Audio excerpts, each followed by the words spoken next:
was a girl,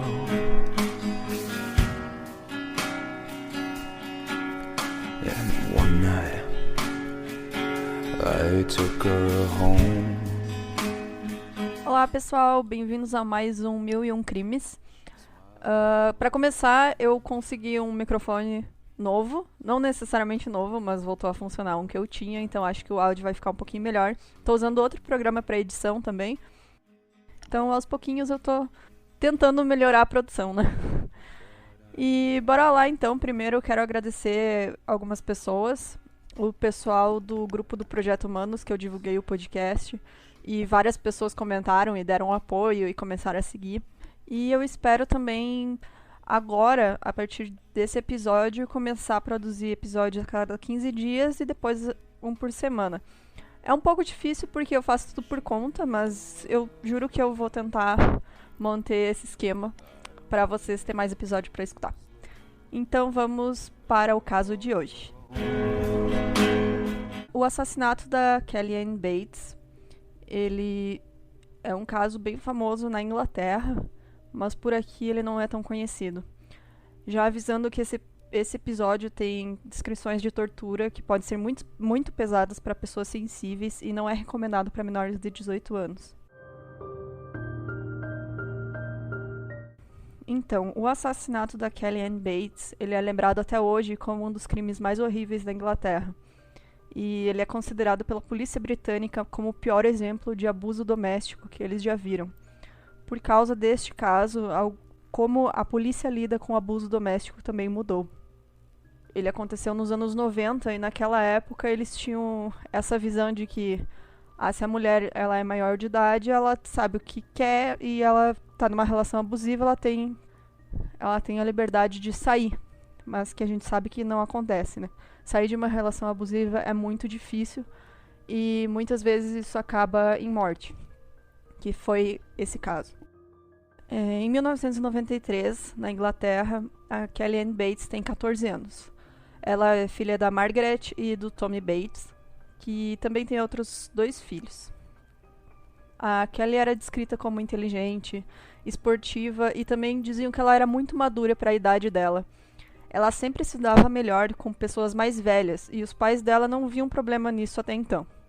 Nessa época, a Kelly informa para os pais dela que ela está namorando e eles assumem que o relacionamento fosse com um garoto da escola dela, da idade perto dela, né? Então eles não se preocuparam muito e levaram 2 anos para que a Kelly apresentasse o namorado, Dave Smith, para os pais dela. Quando o Smith foi até a casa deles, a Margaret e o Tommy ficaram em choque. Ele não era um adolescente, nem mesmo um jovem na casa dos 20 anos. Ele, na verdade, tinha 32 anos. A mãe da Kelly conta que na primeira vez que viu ele na cozinha, os cabelos da nuca dela ficaram em pé. Ela teve vontade de pegar a faca de cozinha que tinha na mesa e esfaquear ele ali mesmo. Apesar dessa má impressão, os pais da Kelly sabiam que se proibissem ela de ver o namorado seria pior. Ela ia acabar se afastando deles e fugir com o Smith. Por isso eles acharam melhor deixar o relacionamento acontecer na esperança de que a Kelly percebesse que não ia dar certo e também para manter ela perto deles, né? Quando você proíbe um adolescente de namorar uma pessoa, obviamente ele vai se afastar da família para continuar com o relacionamento. Eles até criaram uma simpatia pelo Smith depois de um tempo, porque ele ligava preocupado para os dois, querendo esclarecer algumas coisas e combinar quando é que a Kelly ia passar a noite com ele. Mas não demorou muito até que a possessividade do Smith aparecesse. E foi nessa época que a Margaret descobriu que eles ainda estavam mentindo. O nome dele não era Dave. Eles até tinham procurado por um tal de Dave Smith de 32 anos que morasse ali pela cidade, mas não encontraram ninguém. O nome dele, na verdade, era James Smith e ele tinha 48 anos. Ele era 1 ano mais velho que Tommy Bates, que é o pai de Kelly. Quando os pais da Kelly confrontaram ele sobre a idade, ele disse que não contou porque achava que eles não aceitariam pela diferença de idade entre os dois. O que os pais da Kelly não sabiam é que o James tinha um histórico de violência contra mulheres. Ele morava em Manchester e estava divorciado desde 1980, depois de um casamento de 10 anos que terminou porque ele espancava a esposa. Depois de terminar o casamento, ele iniciou um relacionamento que durou 2 anos. O nome da mulher era Tina Watson, que na época tinha 20 anos. E ela dizia que havia sido o saco de pancadas dele. Ela apanhava até mesmo quando ela estava grávida do filho dele. Segundo o depoimento de Tina, abre aspas, no começo era só às vezes, apenas um tapa, mas no fim eram todos os dias. Ele me dava socos na cara ou batia na minha cabeça com um cinzeiro. Ele me dava chute nas pernas ou entre elas. Fecha aspas. Ele também tentou afogar ela numa banheira pouco antes dela conseguir escapar da relação. Então, em 82, ele começou a se relacionar com uma adolescente de 15 anos chamada Wendy Morshead, que também acabou sendo vítima da violência dele. Em um dos ataques contra ela, o Smith segurou a cabeça dela embaixo da água, a pia da cozinha estava cheia de água, ele segurou a cabeça dela ali, tentando afogar ela. Ele procurava relações com mulheres cada vez mais jovens, na tentativa de poder controlá-las e manipulá-las mais facilmente. Com meninas mais jovens que não tinham experiência de relacionamentos, era mais fácil para ele controlar elas, né? Então, nessa época que os pais da Kelly descobriram a verdadeira identidade dele, a Kelly se afastou da família. Ela passou cada vez mais tempo na casa do namorado.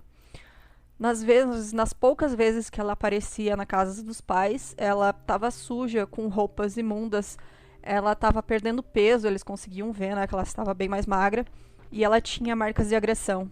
E em uma das vezes, ela estava arrumando algumas coisas no quarto para levar para casa do namorado, e de costas para a mãe. E quando a mãe dela insistiu pra ver ela, e ela de costas, ela virou, ela tava com metade do rosto completamente preto, roxo, de pancada.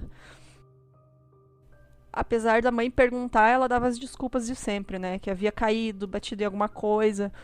Uma vez ela apareceu com marcas de dente no braço dela, e ela dizia que foi porque ela se enroscou numa cerca e caiu.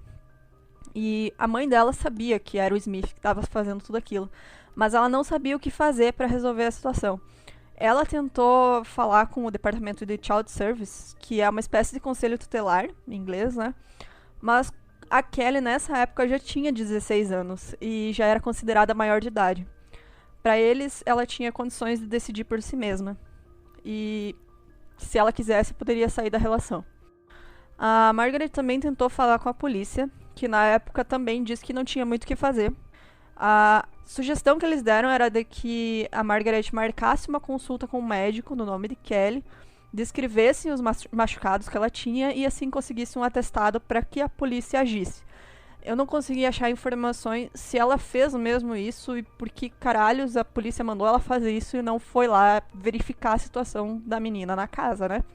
Mas, como eu disse, esse é um caso que mostrou para a polícia como eles deveriam mudar a atitude deles com relação à violência doméstica. Porque, apesar da mãe saber que era o namorado que estava batendo na Kelly, ela não podia fazer nada, porque não era a própria Kelly que estava denunciando. O Smith, então, cortou o contato da Kelly com a família e com amigos. Ela não podia mais sair de casa, e até mesmo os cartões de aniversário para a família dela eram assinados por ele, no nome da Kelly. Os pais dela tinham medo de tentar ir na casa e a Kelly cortar ainda mais esse pouco contato que eles ainda tinham. Tem informações de que o irmão dela chegou a ir na casa, mas o Smith recusou que ele entrasse, dizendo que a Kelly não estava. E uma vizinha, que também ficava preocupada por não ver mais a menina, ela também questionou o Smith e ele aí permitiu que a Kelly aparecesse numa das janelas da casa para que a vizinha visse que ela estava viva. Então, a Kelly aparecia de vez em quando na janela e a vizinha via ela lá dentro, mas ela não saía mais de dentro da casa. Em 16 de abril de 96, o James Smith foi até a delegacia de polícia local para relatar que a namorada dele havia morrido acidentalmente por afogamento. Quando os policiais chegaram na casa, eles perceberam imediatamente que não se tratava de nenhum acidente. O sangue de Kelly foi encontrado em todos os cômodos da casa.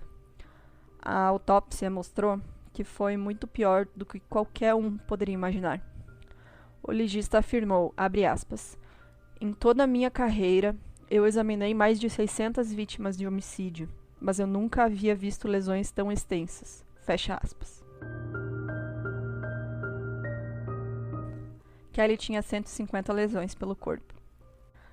As lesões incluíam queimaduras nas nádegas e coxa, queimadura na coxa causada por ferro quente, um braço quebrado, múltiplas lesões por facas, tesouras e garfos, facadas no céu da boca, ambos os joelhos quebrados, lesões por esmagamento nas 2 mãos, mutilação das orelhas, nariz, sobrancelha, lábios e genitais, causados por uma tesoura de jardim, os 2 olhos arrancados com marcas de facada nas órbitas, e escalpelamento parcial. Após o exame, o legista determinou que a Kelly teve os olhos arrancados enquanto ainda estava viva, entre 5 dias e 3 semanas antes de sua morte. Ela havia sido privada de comida e água, perdido cerca de 20 quilos e sofria de desidratação extrema. Kelly ficou inconsciente após uma pancada na cabeça e então foi afogada na banheira. Ela sofreu por meses, sem chance de escapar das mãos de Smith. Ele quebrou os joelhos dela para que, mesmo que ela conseguisse tentar fugir, ela não conseguiria caminhar. Ele mantinha ela num buraco no chão da casa e deixava ela lá no escuro, sem comida e sem água. E em algum momento desses ele arrancou os olhos dela. E aí foi mais alguns dias até que ela morresse. A partir daí a polícia ele já estava detido, né? E ele foi imediatamente preso. Mas ele negou, ele disse que, como todo filho da puta, né, que faz esse tipo de coisa, ele disse que, que ela havia se machucado de propósito para deixar ele mal. E que ela havia se afogado na banheira acidentalmente, ele não tinha feito nada. Mas tinha muita evidência do que ele tinha feito a Kelly passar, além das evidências na casa, né, no corpo dela também. E ele foi para julgamento.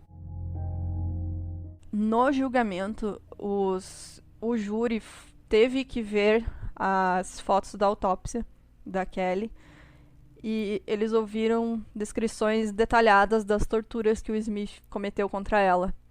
Eles ficaram traumatizados, obviamente, e a corte ela ofereceu aconselhamento profissional com psicólogos para as pessoas que participaram do júri por causa disso, e todos eles aceitaram, para tentar superar essas imagens e descrições horríveis pelo que a Kelly tinha passado.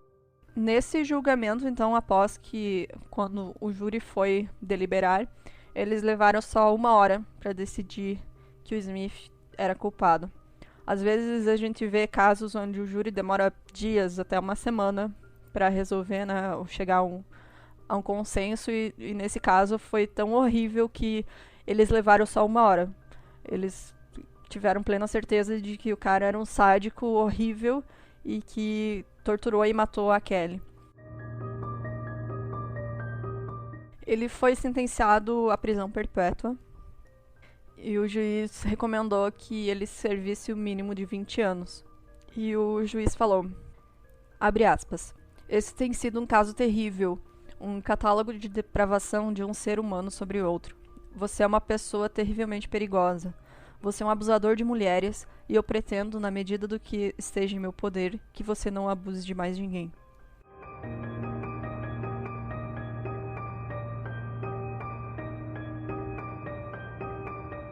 Bom, pessoal, encerro por aqui esse caso, então. Ele é horrível, como vocês puderam ver.